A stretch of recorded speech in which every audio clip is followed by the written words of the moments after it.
Hi, this is a kind of spontaneous surprise solo episode. I'm actually just got back from a workout. I've got this amazing new woman that I'm working out with. Her name is Autumn, and she's helping me learn Pilates. I actually still have these weights on that she let me borrow. Trying them out. I'm so late to the party on them, but they're like kind of cool. I'm going to go take the dog out after this episode. So I've kept them on, which is probably not what you're supposed to do. But anyway, okay.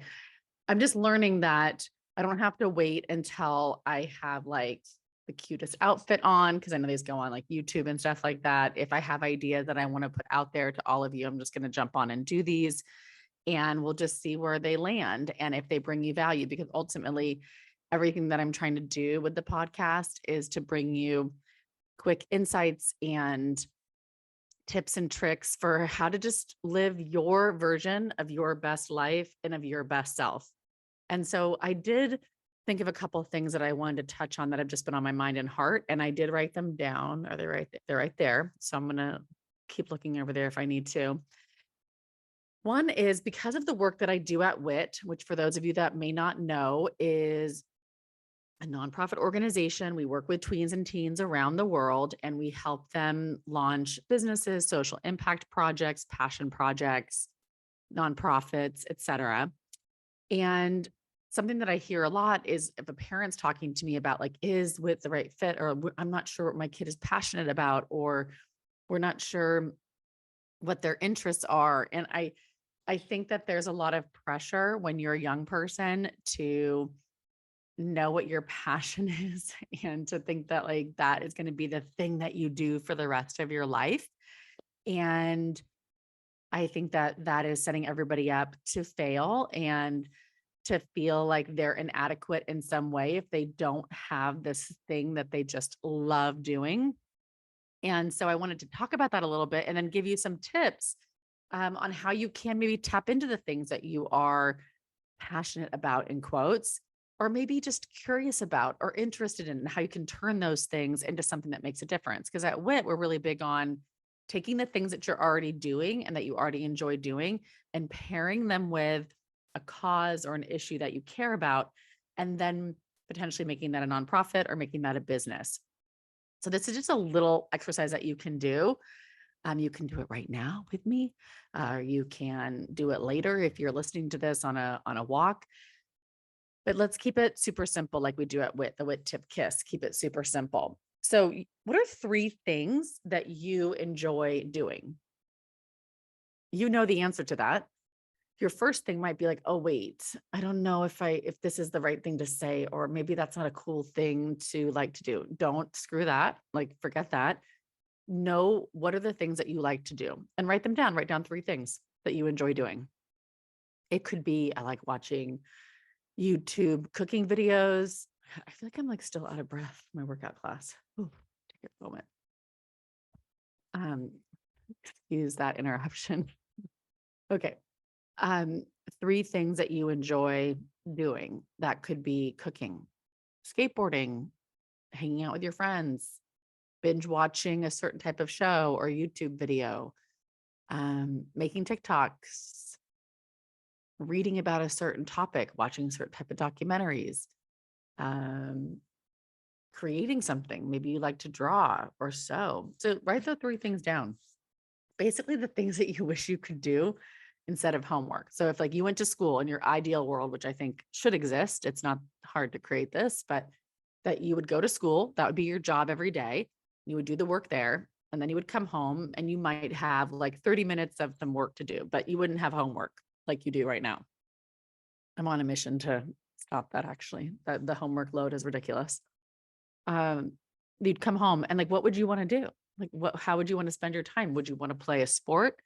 Do you love playing a sport? Do you love going to dance? Those are the kind of things I want you to think about. So write those three things down or just get them on the top of your head and on top of mind. And then invite yourself to think about three causes that you care about.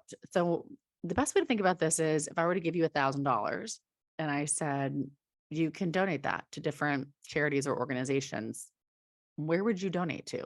You don't have to worry about the name of the organization. That's not what I'm caring about. I'm thinking like, if you're like, well, I really care about um, pets that are abandoned, or I really care about overgrown areas in nature where um, there's like disruption happening to native plants, or I really care about homelessness. Most importantly for you might be child homelessness or teen homelessness, or I really care about the opiate epidemic that's happening and killing people, especially young people. Those are the things I want you to think about. Like, what are those causes and issues that you care about? And write the three things down. And then, really fun thing to do, and this is what we do at WIT, is you figure out how you can take those three things, those hobbies, those interests, those things that you care about, and use them to bring awareness to, money to, attention to those causes that you care about. Usually you want to pick one of those hobbies and one of those causes, start there, and then allow yourself to change your mind. So maybe you say that you really care about, I don't know what that was. Maybe you say that you really care about, um, let's just say abandoned animals, um, you wishing that more animals get adopted out of the shelters.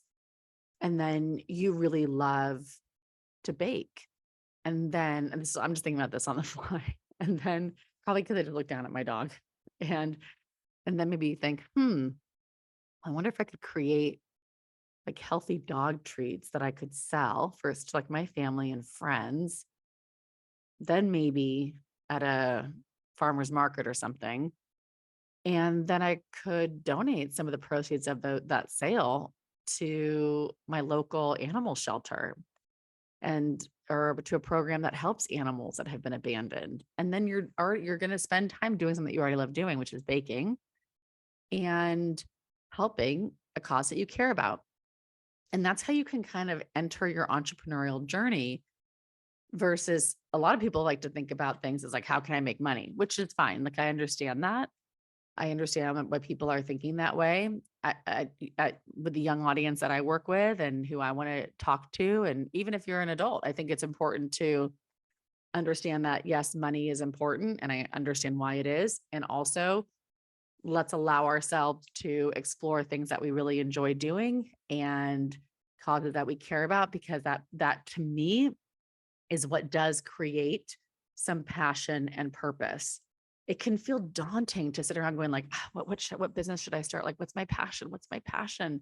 That can, I mean, that just, I don't even saying that out loud just feels stressful to me. So I just want to encourage you, if you are even, and if you're on your entrepreneurial journey right now, and maybe you've created something, a business or a concept or an idea, a product, and right now you're like, I don't really know if I like doing this, but this is what I said I was going to do, so I've got to stick with it. That's not true. You get to change your mind, and you're allowed to change your mind, because as you mature and go through life, it's totally normal that you're going to have different interests and different causes that you care about. That's just the nature of learning and growing as a human. And I would hope that all of you would just stay super, super curious in life. And if you are being curious in life, that's going to lead you down different paths for um, projects that you could create, businesses that you could create, movements you could launch.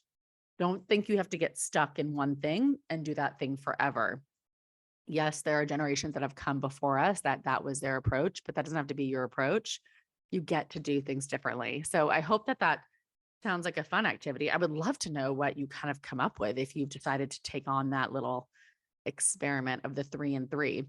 We love the number 3 at WIT. Like, we have this thing called the WIT 3, which is to really have a full day, we feel like, in at WIT, and a complete day is to do the WIT 3, to do something for yourself, do something for others, and do something for your business. I actually have on my phone. So if you're going to watch this on YouTube, you're going to see this. Okay. At 111, you can kind of see it. At 111, it says, have you done your 3 question mark? That goes off every day at 111. And then I check in with myself. So right now it's past 111, but and I was on the alarm went off on my way to my workout class. So I was like, okay, cool. I've done something. I'm about to go do something for myself. I spent the morning doing some business stuff. Doing this podcast is also doing something for my life and my dream of wanting to expand and reach more people and help more people. But I haven't yet. So I get to still figure out what that's going to be today. It's always fun. I kind of like to think of these kinds of things as a game, not like a burden, just a game. Okay. The other thing that I wanted to touch on that I've been thinking a lot about is this idea that people can get to be wrong about you. When I was a teenager and every decade since, I have sometimes struggled with a very incessant need to correct people about me or a situation. This becomes more prevalent the more public my life is. So if I see something online that somebody said about me that's not true, or it's a lie, it's incorrect, I feel a need to correct it. If I feel, I mean, we all know the story of the time that I logged on to Instagram and there was a teenager doing a live about me and like bashing me. And even though I always say this, hurt people, it still was like, oh my gosh. And I felt this need, like I wanted to do like a major, like public outing of this person. And I just didn't feel good. And so I was like, that's not true. That's not what happened. And then I found that it's just weird. I think it's just an interesting thing to be an adult who has made the choice to work in the space of teenagers and advocate for teenagers and be pretty accessible to teenagers. I'm not immune to the teenage antics of mean girls. There are still mean girls out there. I mean, gosh, and it's like things like people get mad that I didn't write about them and in Forbes, or I didn't hire them for a job. I had one girl, she got like really, this teen girl, and she just got really upset with me because I didn't want to pay her the rate that she wanted for a task. And I was like, well, I'm like, good on you. Like you can go, if you can get that rate from other people without real proof or data that you know how to do this job, go for it. But like, it's not a rate that I'm willing to pay. That's business. That's not personal. That's business. Just because I advocate for teens doesn't mean that I have to say yes to every teen and every teen who pitches me a job, an article or something. So what happens is people can go talk shit about you. They can, and they do. And that will happen the rest of your life, my friends. It will happen. It sometimes, even as an adult, it feels like I'm still in high school with some of the antics that go on. I live in a pretty cool condo building, and there's stuff that happens here that feels like I'm back in boarding school. And I'm like, oh my God, I can't believe like the gossip on the hall, or like people talking behind people's back. And I just noticed that I can sometimes get like really animated and aggravated and want to go correct everything and like let everybody know, like, no, that's not what happened. And like with this girl that was upset with me, like she told everybody that I like wouldn't hire her and then didn't tell the whole story. That was just like, I don't want to pay that rate. Like, I just don't, if you've never done a job like this before, I don't think you can charge like those kinds of rates. But I get to say that. That's not like I get to say no to things, just like you all get to say no to things. Um, you don't have to go talk about people behind their back just because they don't say yes to everything that you ask them to do for you.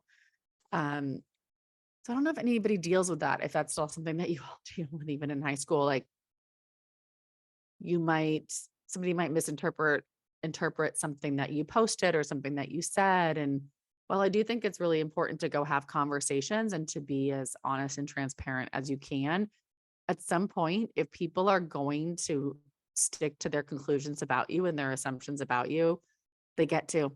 They get to be wrong about you. They get to. And you don't want to waste your precious, precious energy trying to correct people who don't want to be corrected and who want to feel this way about you. Let them, and then release them. Let them. I have spent and I have wasted way too many hours and way too many tears on feeling like just feeling so angsty that I couldn't go fix or correct what people were saying about me. And even when I tried, then it would make it worse. And there is just so much freedom in realizing that people get to be wrong about you and you get to release that and go on about your day. And to make it full circle, work on your three. Work on the things that light you up. Work on the things that bring you joy.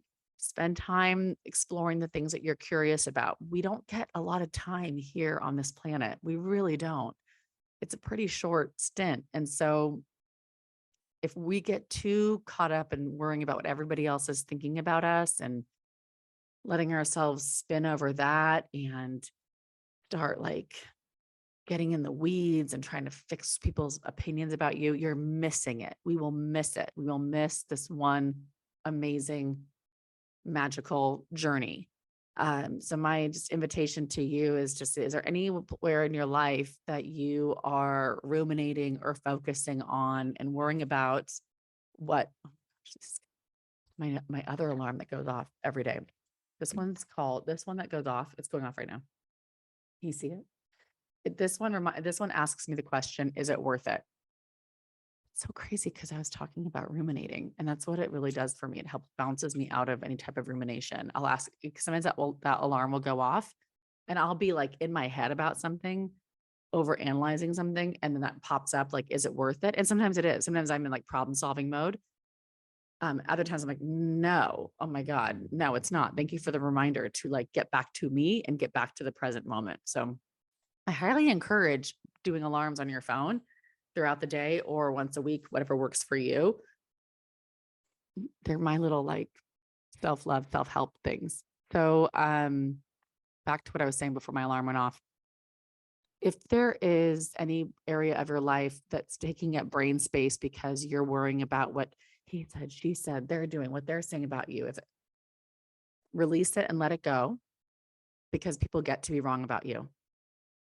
And there's some people that need those assumptions and judgments on you because it keeps them from actually focusing on themselves and doing the necessary work on themselves. So they use you and talking about you and whatever it is they want to do because it keeps them from actually doing the work on themselves. So that's their journey. And they get to be wrong about you. Isn't that lovely? They get to be wrong about you, and you get to focus on using your unique gifts and talents in this world during your time here on this lovely little planet. Okay.